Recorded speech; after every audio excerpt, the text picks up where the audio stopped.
Il faut que tu prophétises encore sur un grand nombre de peuples et de nations et de langues et de rois.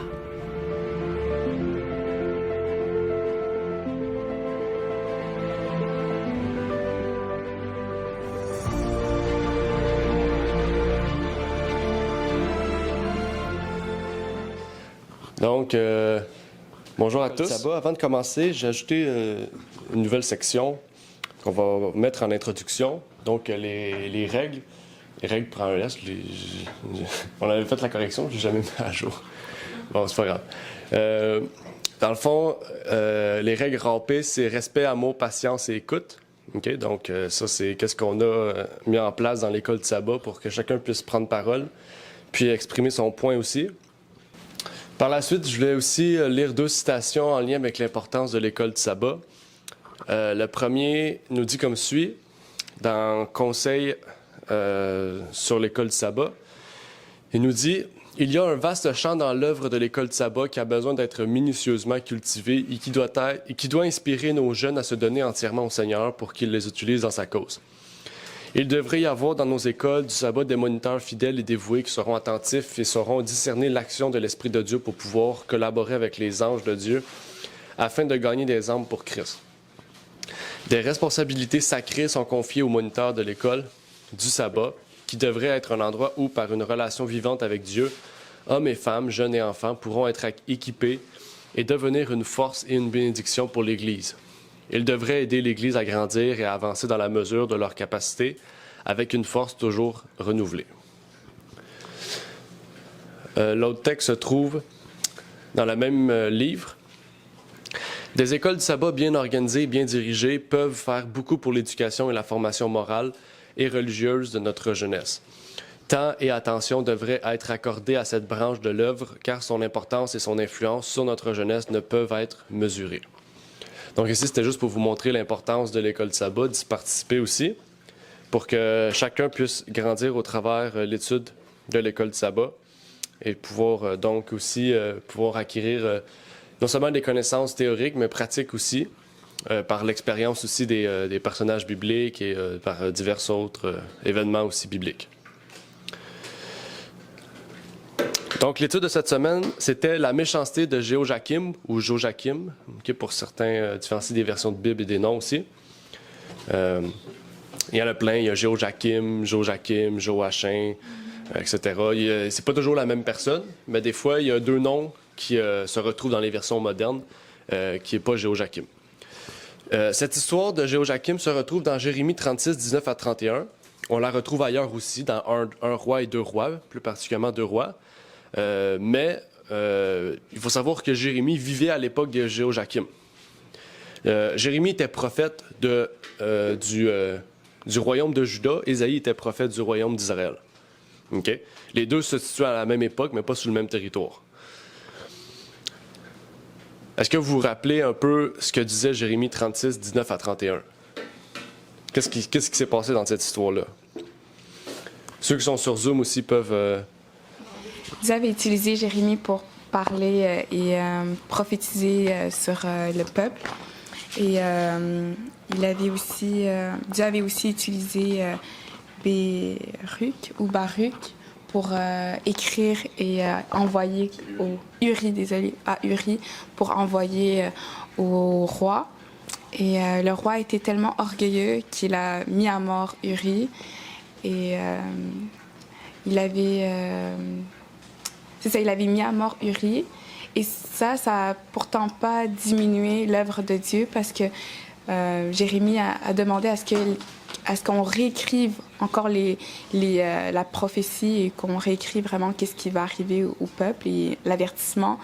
Et ça a vraiment enorgueilli le roi. C'est ce que je peux dire en résumé. Ouais. Donc, on va parler de Jéhojakim. On va voir aussi on va étudier un peu sa vie, son histoire. Puis on va voir aussi comment il est un mauvais exemple, en fait, de ceux qui ont les avertissements du Seigneur, mais qui ne les prennent pas en compte. Avant de commencer, je vais faire une courte prière. Par la suite, on pourra donc entamer l'étude. La révision, plutôt. Notre Père est aux cieux, j'aimerais te remercier pour ce moment que tu nous permets d'avoir, de pouvoir étudier ta parole, de pouvoir aussi faire la révision de l'école de sabbat, auquel nous avons étudié Jérémie 36, 19 à 31.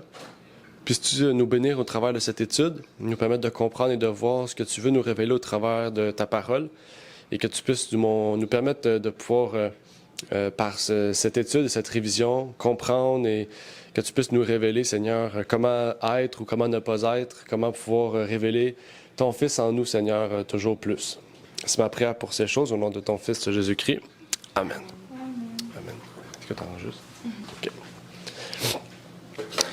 Jéhoiakim, c'était l'un des derniers rois de Juda avant la déportation du peuple à Babylone. J'ai fait une liste ici en anglais parce que c'est ça, c'est la vie. Donc, il y a Joachim, okay, qui est le père de Jéhoiakim. Puis il y a Sédécias, qui est le dernier roi, okay, avant la déportation.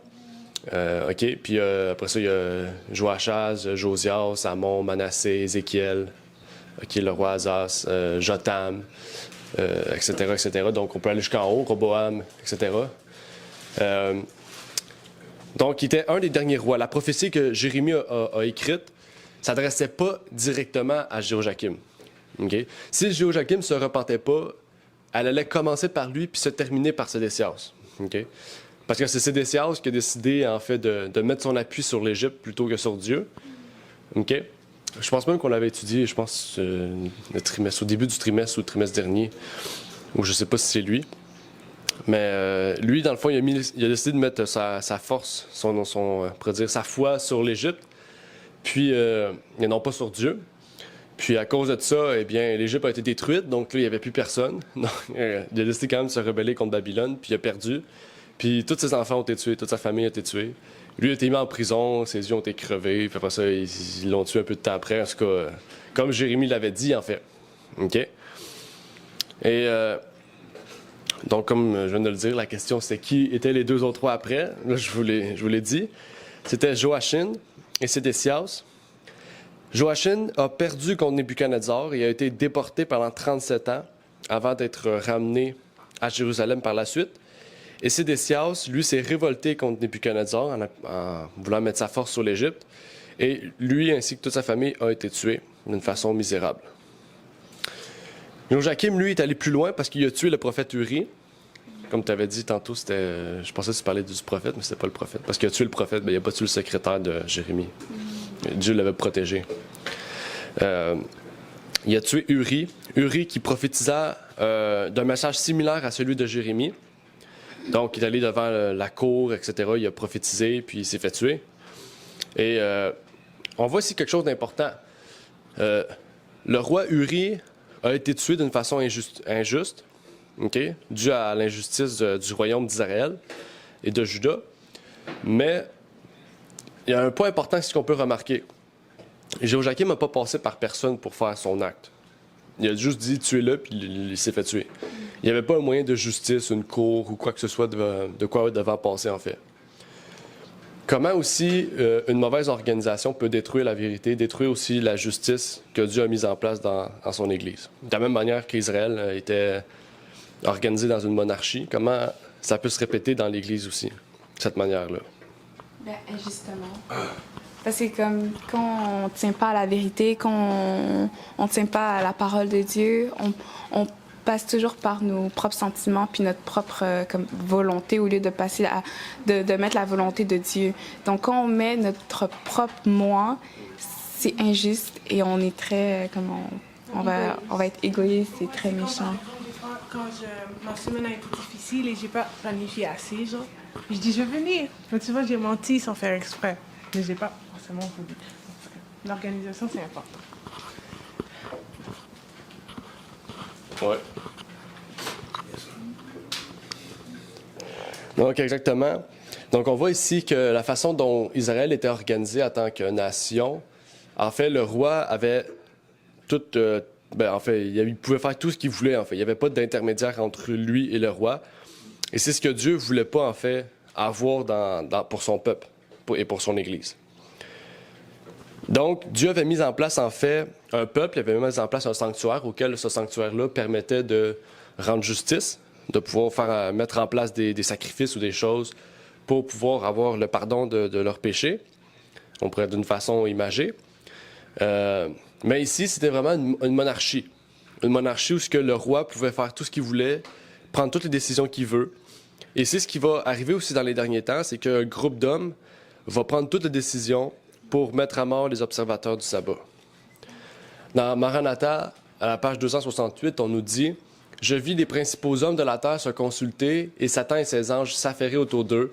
Je vis un écrit dont des copies furent dispersées dans différentes parties du monde et qui ordonnait que si les saints ne renonçaient pas à leur foi particulière, n'abandonnaient pas le sabbat et n'observaient pas le premier jour de la semaine, le peuple était libre, après un certain temps, de les mettre à mort. » Donc ça dit « Je vis les principaux hommes de la terre ». Donc c'est pas 200, 300 ou peut-être, mais je pense pas, parce que ça dit « les principaux hommes ». Donc il y en a quelques-uns qui se sont rassemblés sous l'autorité de Satan et ses anges, qui étaient là l'entour d'eux, qui regardaient ce qui se passait. Puis ils ont on pourrait dire, élevé le jour du sabbat papal, le sabbat papal, pour rabaisser le peuple et les tuer s'il le faut. Mais c'est plus que les principaux hommes, parce qu'ici, c'est les principaux hommes de la terre, ça veut dire que c'est les dirigeants. Ouais. Parce que c'est les principaux, c'est eux qui dirigent. Donc c'est les dirigeants qui nous manipulent, genre. Non? Oui? Ouais. C'était plus une question, Ah, c'est pas une affirmation. Ah, OK. Oui. Mais en fait, les gouverneurs sont... C'est comme... Si tu prends l'idée de... C'est le pape à la tête de tout, parce que c'est un peu ça. L'homme le plus puissant sur Terre, c'est la papauté. Les gouvernements, en fait, sont rien, sont obligés de se plier face à ça, à ce qui est marqué ici. Et la preuve que c'est pas les gouvernements en tant que tels, c'est que ça dit « Je vis les principaux hommes de la terre se consulter ». Puis après ça dit « Dont des copies furent dispersées dans différentes parties du pays ». Donc, c'est ça. Donc, ici, elle s'adresse, on dirait, juste aux États-Unis, parce que ça dit différentes parties du pays. Donc, elle parle des États-Unis. Mais qu'est-ce qu'on comprend bien? Ça dit les principaux hommes. Donc, c'est pas juste les gouvernements. C'est plus haut que ça, en fait. Par exemple, l'ONU, dans l'ONU, c'est pas des gouvernements qui sont là. C'est un organisme à but non lucratif. Hein? Fait que c'est des personnes qui vivent par des dons de grosses compagnies comme Bill Gates. Donc, on avait étudié ça l'autre fois. Là. Bill Gates, c'était le deuxième plus grand fournisseur de dons. Le premier, c'était les États-Unis d'Amérique pour l'ONU. Puis le troisième, de dons, ouais. Puis le troisième, je me rappelle plus, mais les deux plus gros, c'était Bill Gates par sa fondation. Puis c'était les États-Unis d'Amérique, les deux plus grands donateurs pour l'ONU. OK? Donc ici, c'est un exemple de, en fait, quelques hommes qui vont prendre d'assaut le monde entier, qui vont prendre d'assaut la puissance. Je ne sais pas si elle n'inclut pas le pape ici, etc., mais c'est sûr qu'ils vont avoir la pression ou l'autorité du pape derrière eux pour appuyer cette demande. Mais de la même manière que Dieu a envoyé une personne au temps de Jéhoiakim, Dieu a envoyé des gens aussi à ce temps-là. En même temps que Jérémie, Dieu avait envoyé Ésaïe, avait envoyé Uri, avait envoyé plusieurs autres prophètes, OK? Qui se sont tous fait tuer ou ont été persécutés ou ont fait de la prison, etc. Ils ont tous fait ces choses-là, ces personnes-là, se sont données pour la cause de Dieu, pour que le peuple puisse se repentir et que le peuple puisse revenir dans le droit chemin. Mais ce qui est important ici de savoir, c'est que Dieu ne l'a pas envoyé n'importe où. Parce que ces prophètes-là auraient pu aller dans les villes, auraient pu aller juste dans les rues de la ville, puis se promener, puis crier de se repentir. Mais Dieu a dit, va au sanctuaire, va au temple, va où est-ce que la porte, où est-ce que le secrétaire, parce qu'il ne faut pas oublier, c'est le deuxième temple, c'est pas le premier temple, c'est le temple de Salomon, donc il y avait une porte où il y avait un secrétaire qui était là. Il a dit, va là, puis crie, parle, dis le message, pour que le secrétaire puisse le rapporter après au roi. Mais pourquoi Dieu l'a envoyé là spécialement? Pourquoi il l'a envoyé là, puis pour que son message puisse être dit seulement au roi? Parce que c'est la tête dirigeante. Pourquoi? Puis là, ça nous montre aussi pourquoi si le roi ne se repent pas, tous sont condamnés. Parce que si le roi ne se repent pas, toute la nation est condamnée d'aller à exilé. Pourquoi? Parce que c'est quand même gros, là. Parce qu'un roi, c'est lui qui prend les décisions, c'est lui qui décide, c'est lui qui, en amenant s'il accepte le message de Jérémie, s'il accepte ce que Dieu lui dit, il va le transmettre au peuple. Le peuple va obéir. S'il refuse, le peuple va croire au roi et non pas au prophète. Correct. On l'entend. On m'entend? Non, on m'entend pas. Non. C'est pour tantôt. Ça, je veux dire. Ouais. Oui, c'est bon, un bon point. Donc, qu'est-ce que ça veut dire pour nous aujourd'hui? Est-ce que ça pourrait avoir un lien pour nous aujourd'hui? Parce qu'aujourd'hui, on a des nations, on a des églises avec des fois des personnes à la tête, comme l'Église adventiste. Est-ce que ça a une répercussion dans le même sens que le roi? Parce que c'est pas tout le monde dans Israël qui était mauvais. Il y a du monde qui était droit. La preuve, c'est qu'à côté de Jérémie, il y avait son secrétaire, puis il y avait une autre personne. Donc, il y avait du monde qui restait droit. Mais dans quel sens aujourd'hui aussi, on pourrait dire un gouverneur ou un président ou un chef d'église, ou etc., peut avoir une répercussion sur une assemblée de personnes, en fait, sur un ensemble de personnes générales? C'est parce qu'il ne travaille pas seul. Aujourd'hui, il travaille pas. Aujourd'hui, cette personne-là, on sait que le pape a une grande influence sur les nations, sur les gouvernements. Il est en train de préparer un peu la loi du dimanche. Dans le fond, ce qu'il fait, c'est qu'il travaille dans le dos des gens. Des gens, quand je dis les gens, c'est nous, les peuples. Parce que les gens sont pas au courant de ça, là. C'est quelque chose qui va surprendre les gens, à la dernière minute, mais il prépare les grands dirigeants de ce monde à adopter cette loi. Puis ces grands dirigeants de ce monde, on parle de ce que tu as dit tantôt, là, les dirigeants, les principaux, là, c'est ceux qui sont en haut, complètement en haut, pour vous donner des informations au gouvernement, à ceux qui gouvernent les pays, pour qu'eux autres donnent des informations aux gens, puis que les gens vont accepter. Sinon, au risque de tout perdre, là, on va être rendu à ce point-là. Là. Merci. Donc, oui, exactement. Donc, on peut parler d'une apostasie généralisée. On en parle beaucoup dans l'événement des derniers jours. On va en lire tout à l'heure quelques passages. Mais on voit en fait que malgré que ceux qui sont parmi la nation d'Israël ne soient pas tous condamnés, c'est pas à cause du péché du roi ou du refus du roi que toute la nation est condamnée, mais qu'à cause que le roi, le dirigeant, s'est pas repenti, tout le peuple va ressentir les effets de ce choix de vie, en fait, causé par le roi. Qu'on le voit ou qu'on le voit pas, c'est ça une apostasie généralisée. Il y a une prophétie dans Luc 21-24 qu'on ne parle pas beaucoup. J'ai appris à l'étudier, à le comprendre avec le pasteur Alan Stom. Ça dit ici, je ne vais pas vous le dire, mais on va étudier un peu ce verset-là. Il dit « Ils tomberont sous le tranchant de l'épée, et ils seront menés captifs parmi toutes les nations. Et Jérusalem sera foulée par les nations jusqu'à ce que les temps de nations soient accomplis. » Qu'est-ce que ça pourrait dire, cette prophétie de... Parce que c'est lié réellement à l'histoire de Joachim. De la même manière que...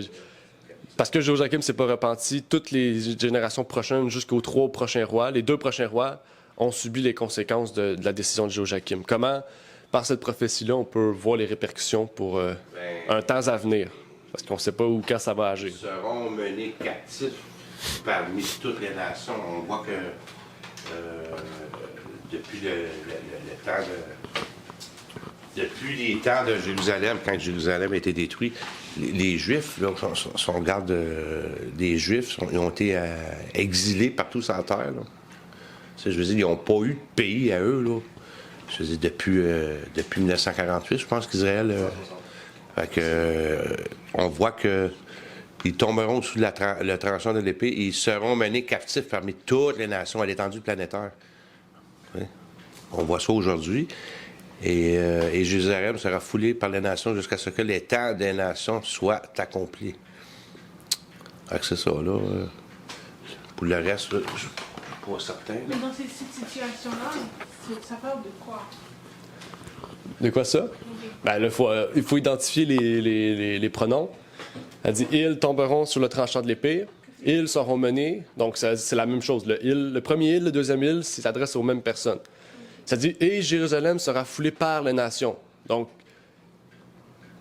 s'il inclut Jérusalem, il parle des Juifs. OK? Donc Jésus parle des Juifs ici. Ça dit « Et Jérusalem sera foulée par les nations ». Qu'est-ce qui est arrivé depuis l'an 70, quand le temple a été détruit, jusqu'à aujourd'hui? Ça a été foulé. Je veux dire, les catholiques sont allés là, les musulmans sont allés là, les Juifs sont allés là. Tout le monde s'est battu pour ça, pour avoir Jérusalem. Il y a eu tellement de choses qui ont été foulées là-bas que, en fait, cette prophétie-là révèle ce qu'il en est.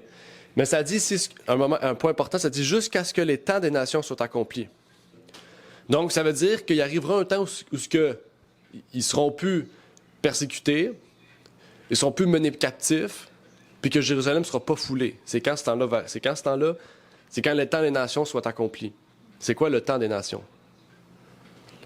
C'est quand Dieu va revenir, ou bien quand le jour du jugement dernier est plus. OK. Ben, si c'est ça, ça veut dire que il est déjà revenu. Le Jérusalem par les gentils, jusqu'à ce que le temps des gentils soit accompli. Ouais, c'est la même chose. C'est la même Bible. C'est la même Bible. Ça veut dire... là, tu parles de dire, lorsqu'on entendra parler de paix et sûreté. OK. La nation est accomplie. Parce que c'est une prophétie, là. Le temps des nations, c'est une prophétie. Ouais. Jusqu'à temps que le temps de Jérusalem soit vraiment accompli, dans le sens quand la guerre va être finie et que les choses vont être réglées. OK. Est-ce que ça a été réglé? Ben non. Sinon, oui, c'est réglé. Pas pour le moment. Pas encore. Non? Parce que ça dit, là, ça dit, ils tomberont sous le tranchant de l'épée. Est-ce que les Juifs sont encore tués? Oui. Ben, ils ont une nation, non? Si tu te fais pas tuer dans ta propre nation, tout le monde se fait tuer, on se fait tuer ici aussi, là. Je veux dire, dans la rue, tu peux mourir, tu te fais tuer. Ça compte pas, là.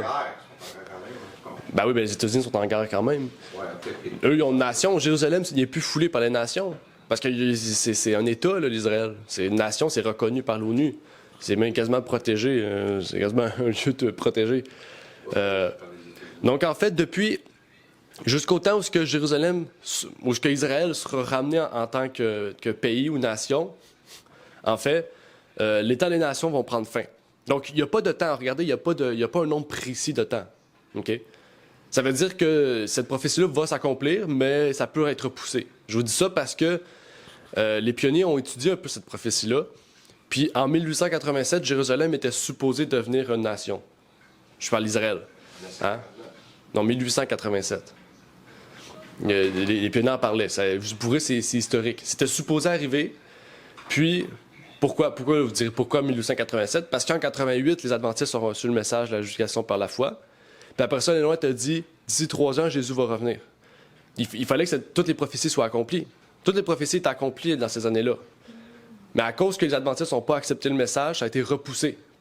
Là, vous direz, Dieu ne peut pas faire ça. Oui, parce qu'il n'y a pas de temps. Après 1844, il n'y a plus de temps fixe. Ça veut dire que les prophéties peuvent s'accomplir n'importe quand, mais ils vont s'accomplir. OK? Puis là, c'est la preuve je vous dis ça parce que là, on voit que Israël est devenu une nation. Donc, ça veut dire que le temps des nations est accompli. C'est quoi le temps des nations?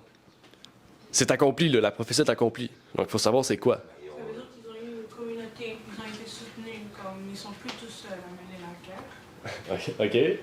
Ben, ça dit les temps des nations. Il y a des nations. Quand le faux Christ sera comme à Jérusalem, quelque chose comme ça. OK. Il n'y a plus de temps pour les nations. Le temps des nations est accompli. Il n'y a plus de temps pour les nations. Ça veut dire quoi? C'est pas juste Jérusalem, les nations. Des nations. C'est des nations. Toute la terre. Toute la terre, OK. Là, je vous dis ça parce que ça revient un peu à ce qu'on a étudié dans Géo-Jachim. Ils se sont unis. OK, on va aller plus loin parce que sinon on va rester longtemps. En fait, qu'est-ce qu'on comprend bien ici? C'est que le temps des nations est accompli. C'est qu'il y a un temps défini auquel il n'y a pas de date, mais il y a un temps où Dieu va dire que c'est fini.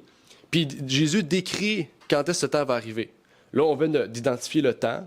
Puis là, on sait que c'est en 1969 que le temps des nations est accompli. Le temps des nations, c'est la même manière que les prophéties de Jérémie. Si tu ne te repens pas, il va arriver ça, ça, ça. Ça veut dire que les nations, les peuples, chaque nation, même les églises, en fait, on parle d'un niveau corporatif, de quelque chose, une identité corporative. Il n'y aura plus de repentance, en fait. OK? Ça veut dire que les gens qui prient, par exemple, je vais prier pour que les États-Unis reviennent dans la foi, dans la vérité, dans les fondements du christianisme, c'est fini. Parce qu'ils ont reçu tellement d'appels, d'avertissements, puis que Dieu a dit qu'il y a un temps qui va s'accomplir qu'ils ne peuvent pas revenir. C'est-à-dire qu'on peut pas essayer de prier pour, par exemple, la nation. On peut prier pour les gens en particulier. Okay? Les gens peuvent se repentir. Le président peut se repentir. Mais les États-Unis d'Amérique, si vous priez pour les États-Unis ou le Canada, on ne peut pas prier pour eux pour leur repentance. En tant que nation, on parle de corporation. Parce que Dieu a annoncé là, que les temps étaient finis, en fait. C'est fini pour eux. Ils ont eu le temps de pouvoir se repentir, de pouvoir choisir, puis ils l'ont refusé, en fait. On parle même des églises ici. Donc, souvent aussi, je vais le dire, mais si on prie pour... je prie pour l'Église baptiste de revenir au sabbat, ça n'arrivera pas, parce que la corporation, c'est fini. On prie pour l'Église adventiste, même chose, c'est fini.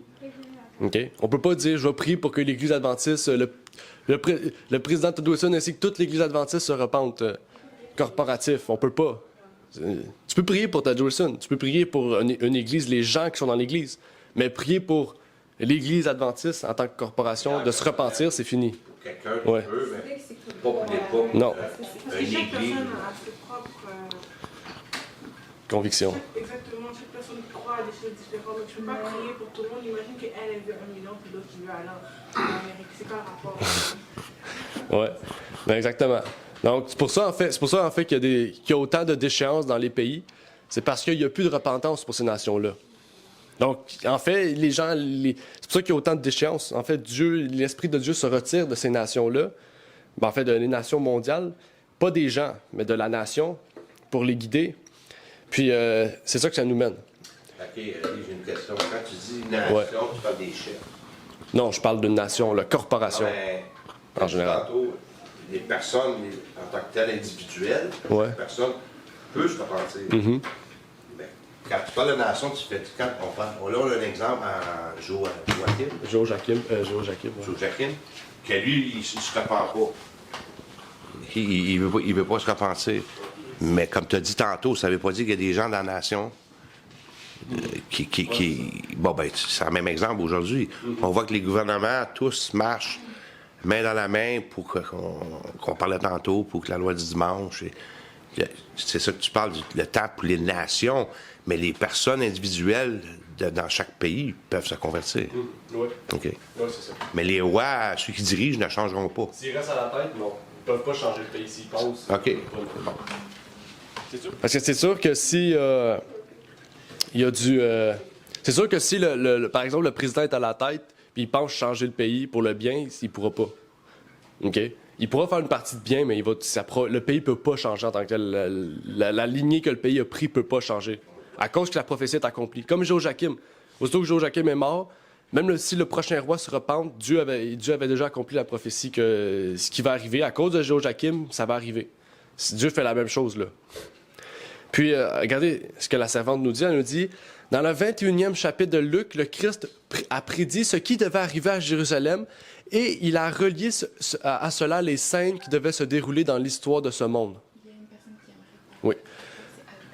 Juste avant la venue du Fils de l'homme sur les nuées du ciel avec puissance et gloire. Donc, Ellen White relie le chapitre de Luc 21 qu'on vient de lire à la fin des temps qu'on vit. Oui, il y a une question sur Zoom ou une intervention. Dans la Revue générale, ça dit « Après que la vérité aura été proclamée comme un témoignage à toutes les nations, toutes les puissances imaginables du mal seront mises en action et les esprits seront confondus par de nombreuses voix criant. Voici le Christ, voici qu'il est là, c'est la vérité, j'ai le message de Dieu, il m'a envoyé avec une grande lumière. Il y aura alors une suppression des repères, une tentative d'abattre les piliers de notre foi. Un effort plus décidé sera fait pour exalter le faux sabbat et pour jeter le mépris de Dieu lui-même en supplantant le jour qu'il a béni et sanctifié. Ce faux sabbat sera imposé par une loi oppressive. Satan et ses gens sont bien éveillés et intensément actifs, travaillant avec énergie et persévérance par le biais d'instruments humains pour atteindre son but d'effacer de l'esprit des hommes la connaissance de Dieu. Mais pendant que Satan opère avec ses prodiges mensongers, le temps s'accomplira. Le temps s'accomplira, prédit dans l'Apocalypse, et l'ange puissant qui illuminera la terre de sa gloire proclamera la chute de Babylone et appellera le peuple de Dieu à l'abandonner. Donc, Dieu nous montre qu'il donne des avertissements à chacun que toute personne a et aura le choix pour faire le bien ou le mal. Mais Jéhoïakim était un mauvais roi, car il ne pensait qu'à lui ne voulait pas se repentir comme son père de sa voie pécheresse. Son père aussi ne s'est pas repenti de cela. Mais Jérémie a dit la prophétie à Jéhoïakim. Dans les derniers temps, est-ce que les pasteurs d'Église vont faire de même avec la vérité? Oui. On a oui. OK. Donc, exactement, les pasteurs, les dirigeants vont mener dans l'erreur les membres. Au profit de diverses raisons. OK? Que ce soit leur poste, que ce soit l'argent, que ce soit diverses choses. Il y a diverses raisons. Jéhoïakim, c'était parce qu'il était orgueilleux. Hein, il voulait la gloire, il voulait les richesses. Il aimait son poste, il aimait ce qu'il y avait. Donc, il restait dans ce bourbier-là. Ellen White nous dit dans l'événement des derniers jours, le grand événement qui est imminent, l'imposition des lois du dimanche, éliminera ceux que Dieu n'a pas choisis. Et il se réservera ainsi un corps pastoral peu vrai, sanctifié, préparé pour la pluie de l'arrière-saison. Donc, quand il va arriver vers la fin, qu'est-ce qui va arriver? Les pasteurs qui se disent être dans la vérité vont quoi? Être retirés. C'est-à-dire Dieu va les éliminer. Ils ne vont pas les tuer, mais il va les retirer de ce corps pastoral-là, de ce corps dirigeant, parce qu'ils ne sont pas prêts ou ils vont retarder la pluie de l'arrière-saison. Dieu va faire cette œuvre-là. Il ne le fait pas que les gens, hein, parce que le blé et l'ivraie restent ensemble, il va se séparer tout seul. Mais pour les dirigeants, c'est pas pareil. Hein? C'est des personnes qui sont censées représenter Dieu, puis ils le font pas. Donc, ils retardent. La manière aussi. Exact. Elle dit encore, la richesse, le génie et l'éducation se prêteront main forte pour les couvrir de mépris. Ça dit quoi? La richesse, les riches, le génie, les scientifiques, les inventeurs, tout ça, et l'éducation, l'école, toutes ces choses-là, vont être ensemble pour les couvrir de mépris. OK? Des responsables les persécuteront, des pasteurs et des membres d'Église conspireront contre eux. OK? Donc, il y a une différence entre persécuter et conspirer. Par la parole et par la plume, la raillerie, les menaces et le ridicule, ils rechercheront à anéantir la vérité.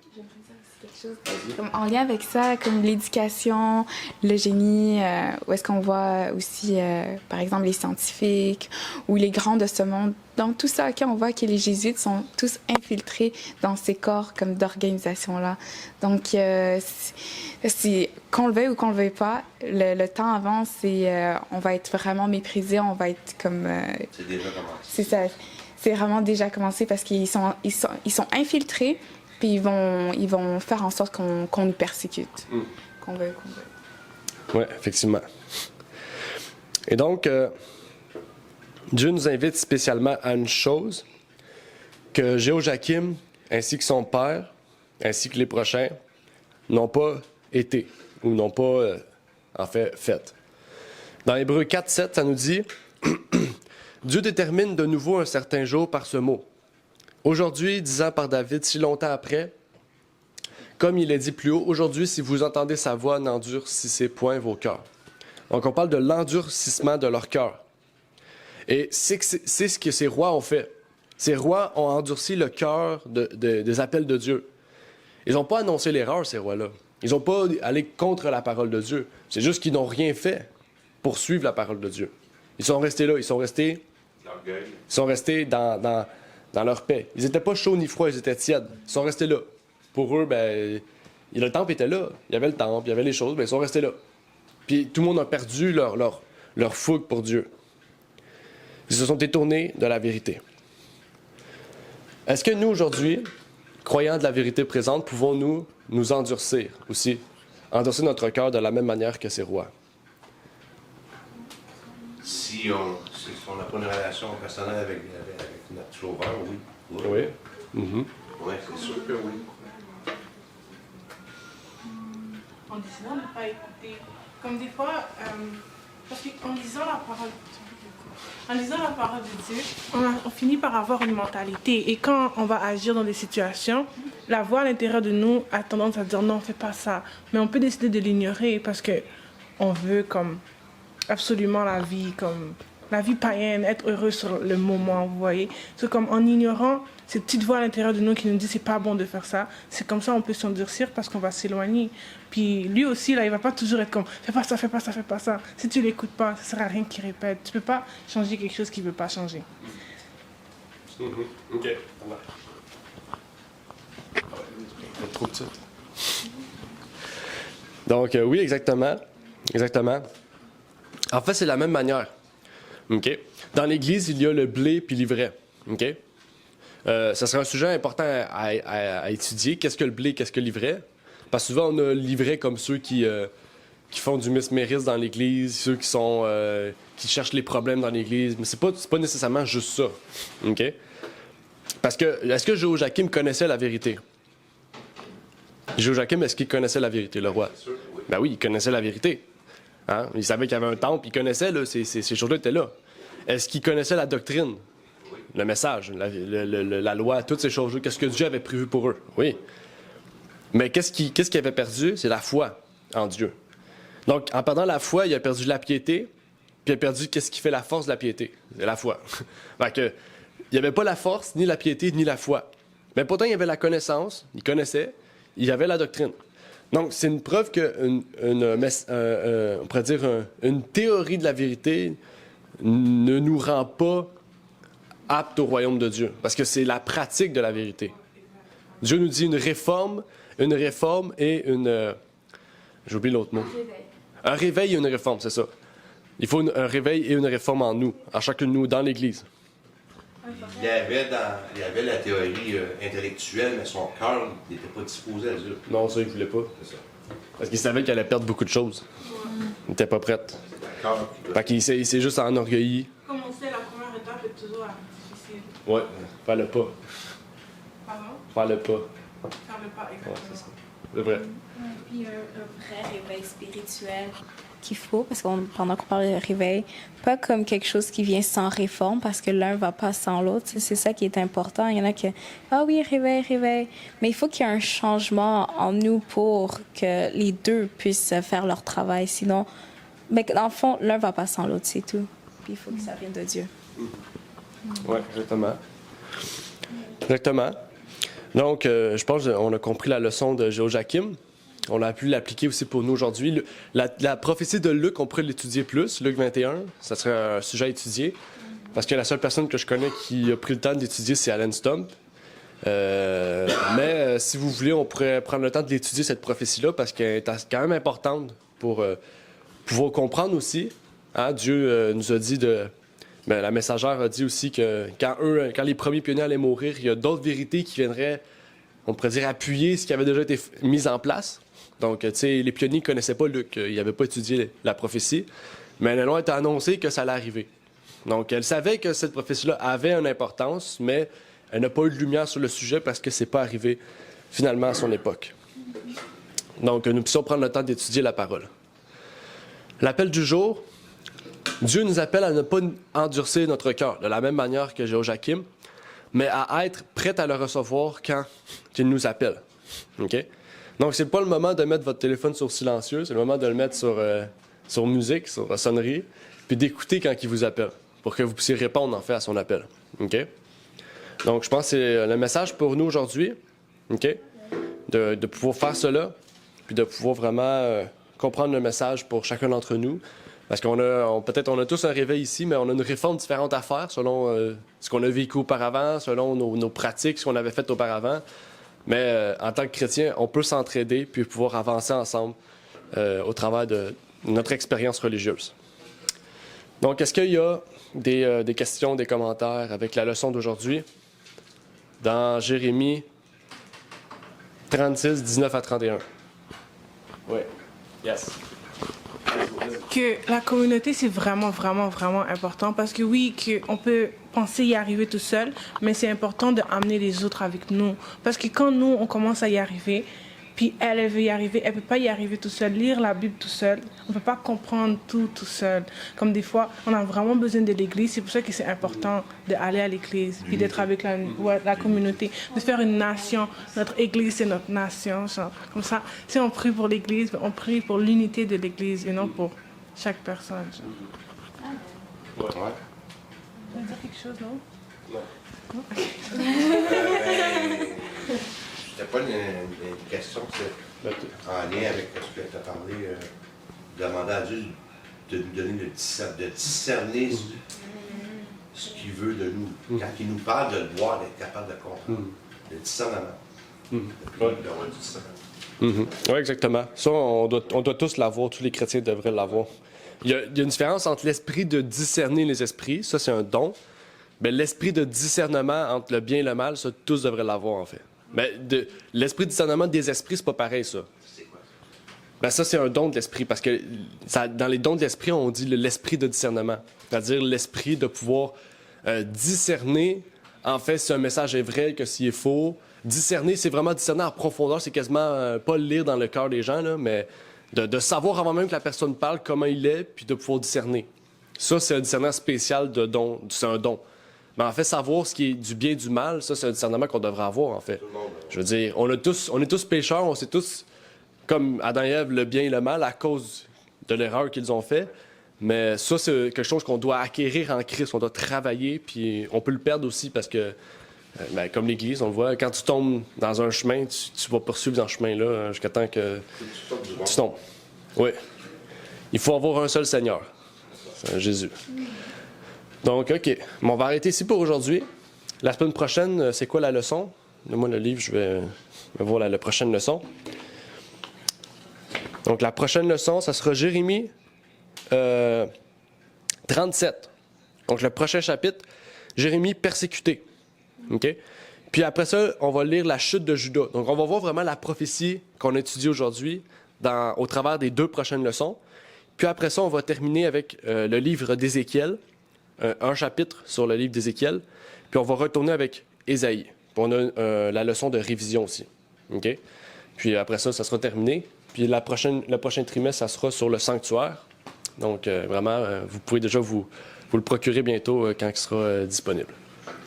Donc, on va finir par la prière de la même manière qu'on a commencé avec.